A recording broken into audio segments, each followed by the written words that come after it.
Assalamualaikum. Hai.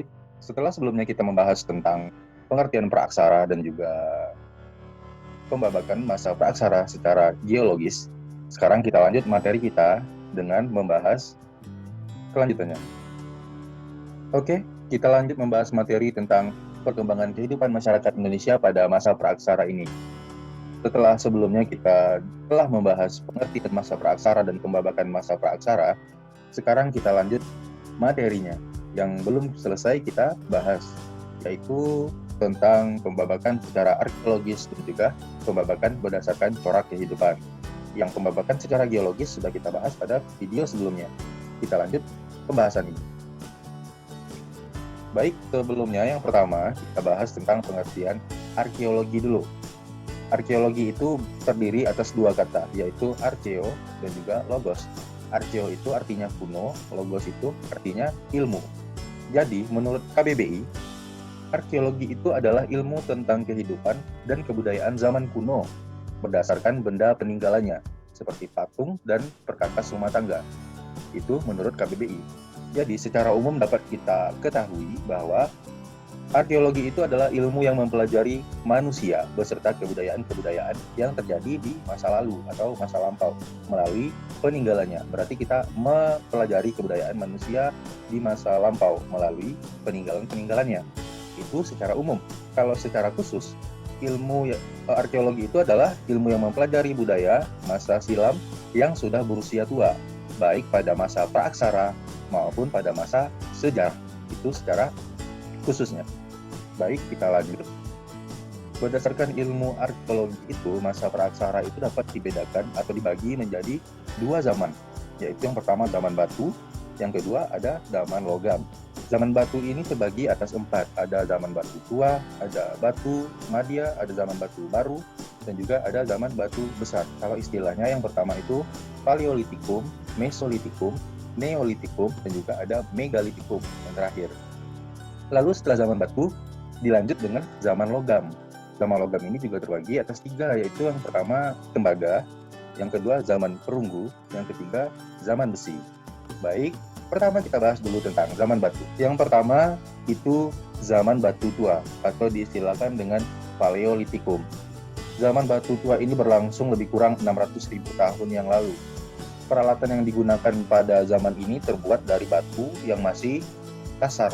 Bisa ilustrasinya dilihat, zaman batu itu, batu-batu yang digunakan itu masih kasar, belum diasah atau belum diperhalus. Di Indonesia ditemukan biasanya atau kebanyakan di wilayah Pacitan dan Ngandong. Makanya kebudayaan pada zaman batu tua ini dibagi atas 2 kebudayaan, ada kebudayaan Pacitan dan kebudayaan Ngandong. Mari kita lihat satu persatu. Yang pertama, kebudayaan Pacitan. Kebudayaan Pacitan ini ditemukan oleh von Koningswald. Nah, si von Koningswald ini sangat berperan sekali dalam dunia penemuan fosil-fosil zaman praaksara di Indonesia. Dia menemukan alat-alat dari batu di Punung Pacitan. Bentuk alatnya pun masih kasar yang ditemukannya. Diperkirakan dulu berfungsi untuk menggali tanah, untuk manusia purba itu mencari umbi-umbian di tanah. Alat-alat itu berupa ada kapak genggam, ada kapak penitas, kapak penetak, dan juga ada namanya flex, alat-alat dari serpihan-serpihan batu. Manusia purba yang menggunakan alat-alat ini, menurut si von Koningswald ini adalah jenis Meganthropus. Atau Meganthropus itu adalah manusia yang memiliki rahang yang besar, mega, yang kemarin sudah kita bahas ya. Kita lanjut ke kebudayaan Ngandong. Tadi kita bahas yang Pacitan, sekarang kebudayaan Ngandong. Kebudayaan Ngandong ini didasari oleh penemuan alat-alat di daerah Ngandong. Jadi nama-nama kebudayaan ini berdasarkan nama daerahnya. Jadi ada kebudayaan Ngandong, ditemukan daerah Ngandong dekat Ngawi, Madiun. Ditemukan alat-alat dari tulang binatang dan tanduk, umumnya itu berupa tanduk rusa. Jadi perbedaan antara kebudayaan Pacitan dan Ngandong ini, kalau Pacitan itu masih dalam bentuk batu, Ngandong ini juga sudah menggunakan tulang dan juga tanduk gitu. Dan ini tanduk-tanduk dan tulang sebagai alat ini digunakan sebagai penusuk belati dan tombak. Oke, kita selesai di zaman batu tua, kita lanjut ke zaman batu berikutnya, yaitu zaman batu madya atau istilahnya Mesolitikum. Zaman ini berlangsung sekitar 10.000 tahun yang lalu atau pada masa Holosen. Masa Holosen ini masih ingat kan? Di mana manusia di zaman ini sudah menyerupai fisiknya dengan manusia pada saat sekarang atau hampir sama dengan kita. Nah, yang kedua, kebudayaan ini sedikit lebih maju daripada kebudayaan batu tua tadi. Alat-alat dari tulang semakin berkembang pada zaman ini.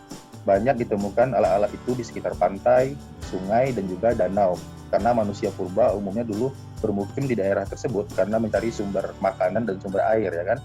Lalu dikenal dua kebudayaan pada masa ini. Ada Kedoken Modinger dan juga ada Abris Sausroch. Kita cari tahu dulu yang pertama, Kedoken Modinger. Kedoken Modinger ini berasal dari dua kata juga. Yang pertama ada kedoken dan juga moding. Kedoken ini berarti dapur dan moding berarti sampah. Yang kalau diartikan seluruhnya berarti sampah dapur. Sampah dapurnya orang purba. Jadi, sampah dapur orang purba itu seperti apa sih?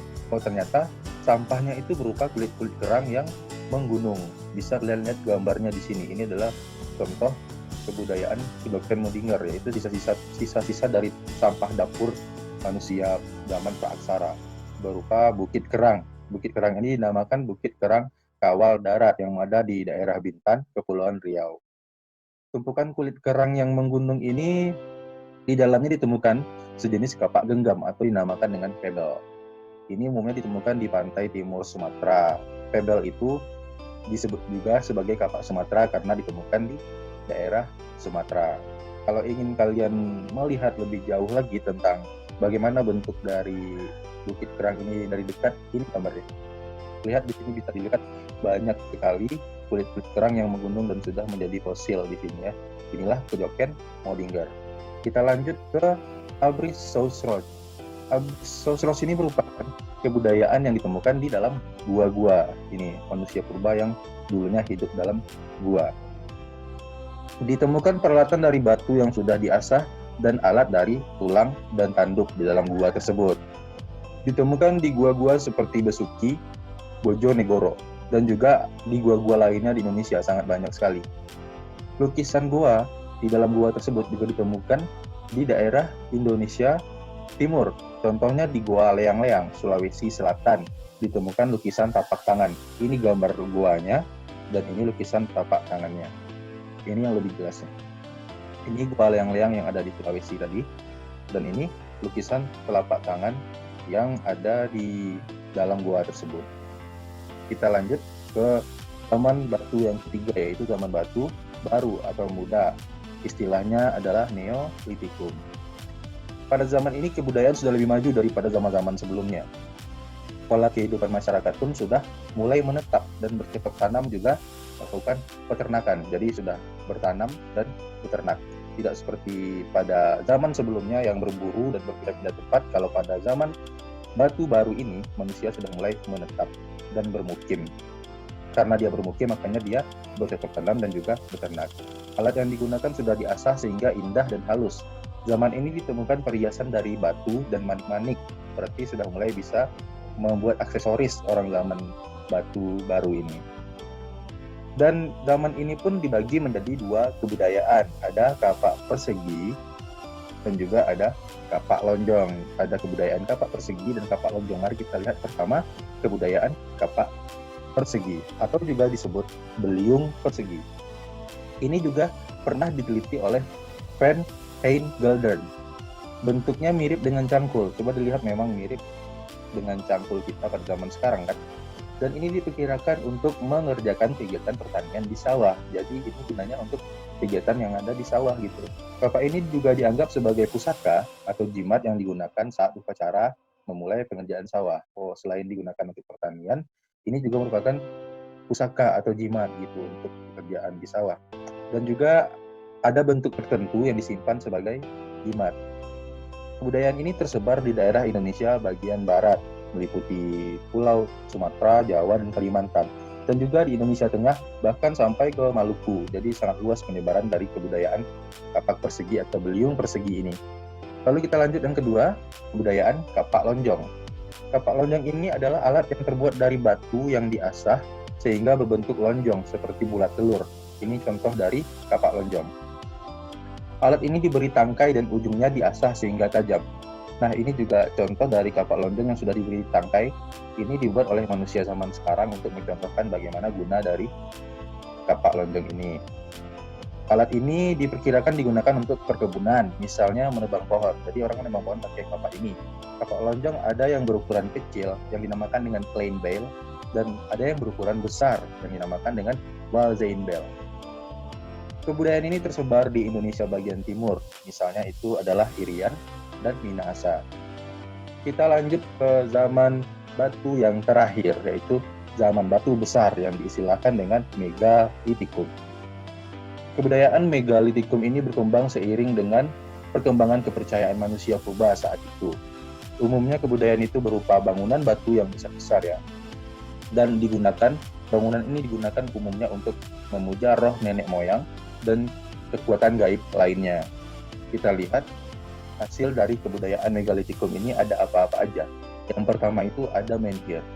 Menhir ini merupakan tugu dari batu. Ada yang sudah dipahat dan ada juga yang masih polos seperti aslinya. Ini berfungsi untuk memuja roh nenek moyang oleh manusia-manusia pada zaman praaksara. Banyak ditemukan di daerah Sumatera Selatan, juga Sulawesi Tengah, dan ada juga di Kalimantan. Di daerah Sumatera Barat sendiri terdapat menhir ini, yaitu di daerah atau Nagari Mahat, Kecamatan Bukit Barisan, Kabupaten 50 Kota, di Provinsi Sumatera Barat. Gambar dari menhir yang ada di Mahat itu adalah ini. Ini adalah menhir yang ada di Mahat. Nah, kita lanjut ke kebudayaan Megalitikum yang kedua, yaitu dolmen. Dolmen ini berupa meja batu. Ini batu yang disusun seperti meja. Gunanya merupakan untuk tempat meletakkan sesajen bagi manusia praaksara untuk menghormati nenek moyang. Banyak ditemukan di daerah Jawa Timur dan juga ada di Sumatera Selatan.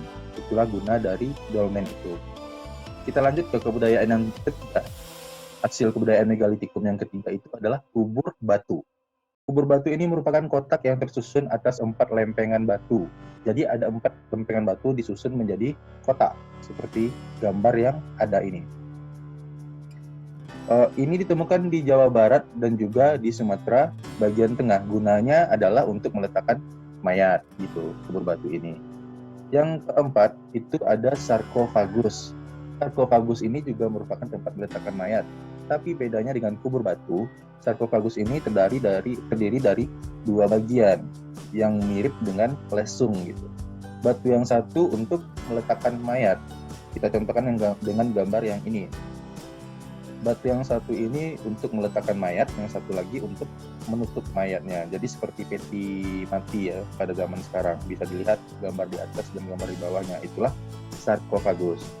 Kita lanjut ke yang selanjutnya, itu ada waruga. Waruga ini merupakan kubur batu, berarti masih merupakan tempat meletakkan mayat, tapi berukuran kecil dan berbentuk kubus.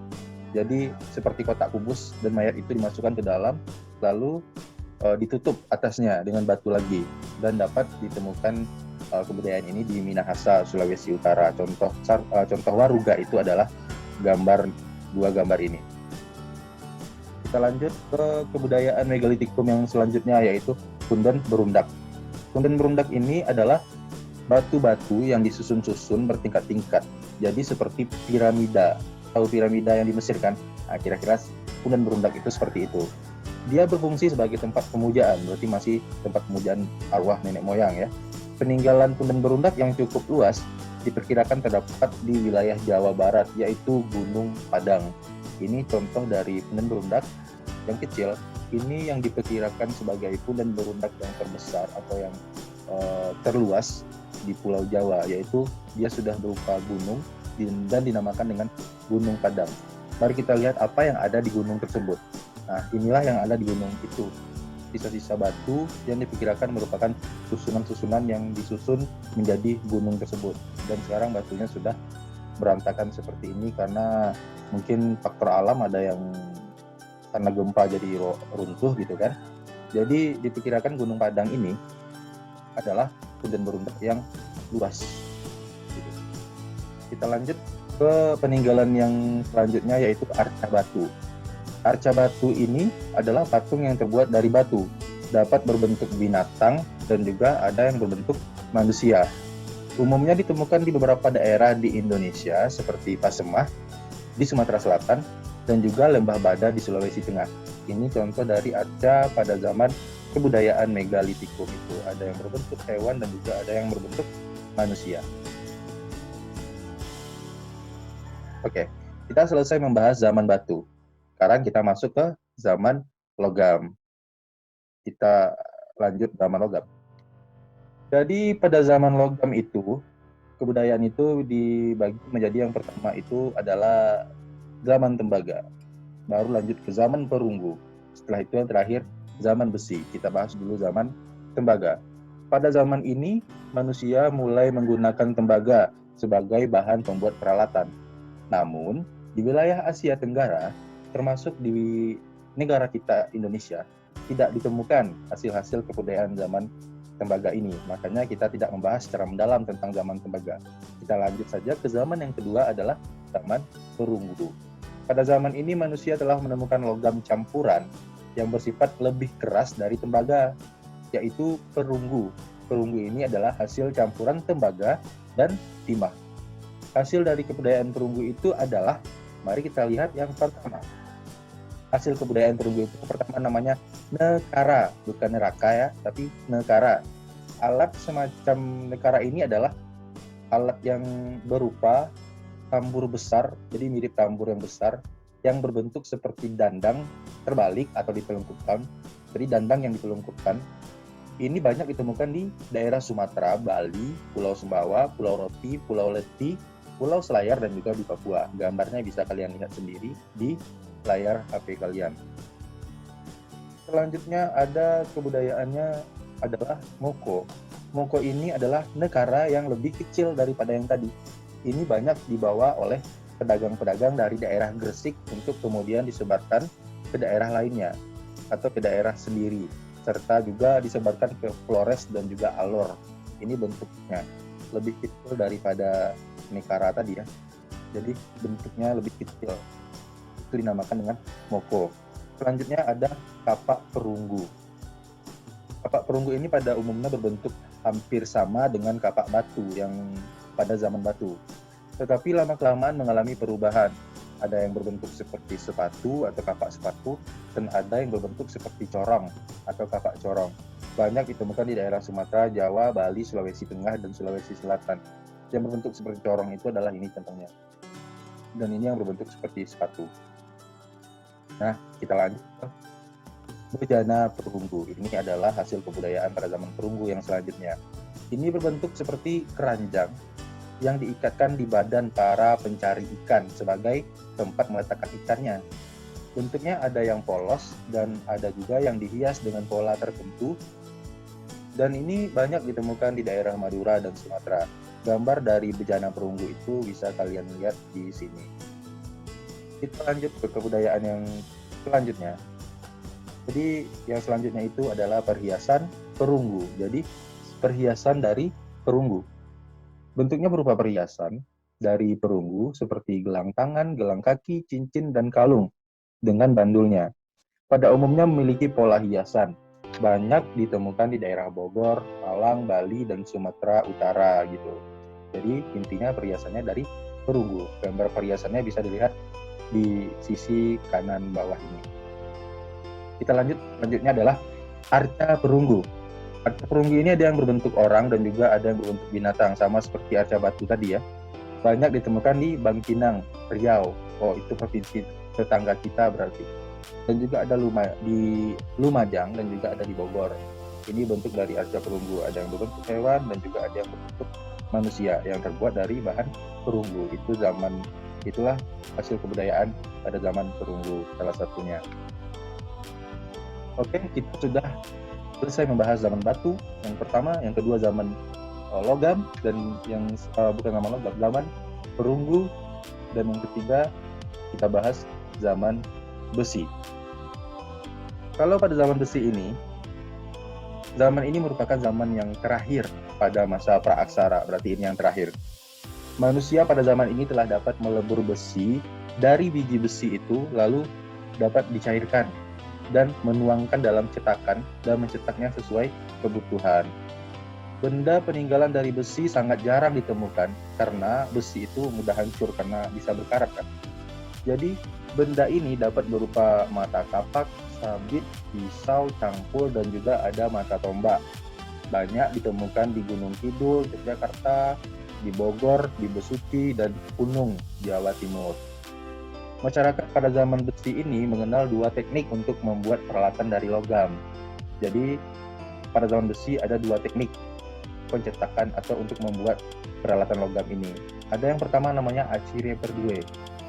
Ini teknik pencetakan tuang, jadi cetak tuang namanya. Dan kedua ada namanya bivalve. Ini teknik dua setangkup. Apa sih kedua teknik ini? Mari kita pelajari. Yang pertama teknik cetak tuang atau acire perdue. Cetak tuang ini bentuk benda yang diinginkan dibuat terlebih dahulu dengan bahan yang terbuat dari lilin. Jadi seperti semacam lilin, dibentuk dulu bahannya. Kalau kita mau membuat bola contohnya, kita bentuk lilin itu menjadi sebuah bola. Lalu kemudian model benda yang dibuat dari lilin itu selanjutnya dilapisi dengan tanah liat.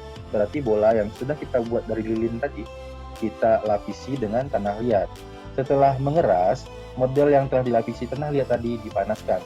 Jadi bola yang dari lilin tadi kalau kita sudah lapiskan dengan tanah liat, kita panaskan sehingga bola yang dari lilin tadi akan mencair dan keluar dari lubang yang telah kita persiapkan tadi di cetakan tanah liatnya. Jadi lilinnya keluar dari cetakan itu, tinggallah tanah liat yang kosong tadi. Jadi di dalamnya sudah terbentuk bola yang kosong. Nah, selanjutnya melalui lubang tempat keluar cairan lilin tadi, kita ganti, masukkan dengan cairan logam atau cairan besi tadi, kita masukkan ke dalam cetakan itu. Maka setelah itu, cetakan tersebut dibiarkan didinginkan hingga logam yang kita masukkan ke dalam cetakan itu mendingin. Setelah dingin, cetakan tanah liat itu kita pecahkan dan keluarlah benda logam yang diinginkan. Tapi teknik ini memiliki kelebihan dan juga kelemahan. Kelebihannya itu benda yang diinginkan mempunyai detail yang sempurna. Jadi detail dari bentuk dari benda itu ya sempurna kan. Karena pencetakannya pun seperti ini contoh gambarnya, pencetakan dari acire perdue. Kelemahannya, cetakan model ini hanya dapat digunakan sekali. Ya, kenapa bisa digunakan sekali? Karena setelah kita mencetaknya, cetakan itu kita harus hancurkan untuk mengeluarkan hasil dari cetakan kita. Itulah kelemahan dari teknik cetak tuang atau acire perdue ini. Yang selanjutnya ada teknik dua setangkup. Teknik dua setangkup ini nama lainnya adalah bivalve. Cara teknik ini bekerja, yang pertama, kita membuat cetakan yang terdiri dari dua bagian yang dapat saling dirapatkan. Ini contohnya, ada dua bagian, dan ini juga ada dua bagian yang dapat nanti kita saling tutup atau kita rapatkan. Logam cair dituangkan melalui lubang yang telah disiapkan. Jadi cetakan ini kita tutup dulu, kita satukan, baru kita masukkan ke dalamnya logam cair. Setelah logam menjadi dingin, cetakannya kita buka lagi. Jadi setelah dibuka, jadilah benda logam yang kita inginkan itu sudah selesai, kita cetak. Nah, kelebihan dari teknik ini adalah cetakan yang sama dapat kita gunakan berkali-kali. Kalau pada acire perdue tadi, cetakan itu hanya cuma sekali bisa kita pakai. Kelemahannya terdapat rongga dalam benda logam yang sudah jadi sehingga menjadi kurang kuat. Karena dia cuma ditempel seperti itu, makanya ada rongga di benda logam itu. Makanya cetakannya jadi benda logam itu jadi berongga di dalamnya dan akan menjadi kurang kuat seperti itu. Oke, selesailah kita membahas materi pembabakan masa praaksara berdasarkan arkeologis. Dan sekarang untuk kesimpulan, Bapak minta kalian membuat kesimpulan sendiri. Buatlah kesimpulanmu sendiri. Lalu ceritakan kesimpulan yang telah kalian buat itu dengan merekam pesan suara dan dikirim ke WA Bapak. Bapak tunggu rekam